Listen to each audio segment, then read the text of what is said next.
आपण अतिशय सुंदर प्रश्न विचारला। मी विधिमंडळात काम केले 4.5 वर्ष, 6 महिने अजून माझे बाकी आहेत। एक अधिवेशन जूनचं व्हायचंय। या सगळ्या अधिवेशनाची प्रत माझ्याकडे, अधिवेशनाची प्रत माझ्याकडे, ही तुम्हाला मी दाखवतो मुद्दाम टेलिव्हिजन समोर, आपल्या समोर। याच्यामध्ये काय आहे, याच्यामध्ये त्यांनी घोंगडं घालून अजितदादा पवारने माननीय खासदार सुप्रियाताई सुळे यांचं वक्तव्य काय, धनगर आरक्षणाचा निर्णय राष्ट्रवादीच करणार,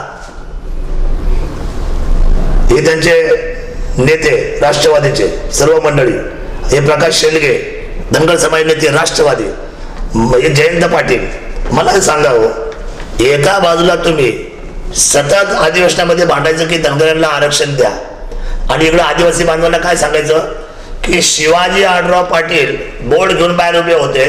अहो, शिवाजी आढळराव पाटील म्हटले धनगरांचं आरक्षण धनगरांच्या चौकटीत द्या, पण माझ्या आदिवासी बांधवांच्या आरक्षणाला धक्का लागता कामा नये।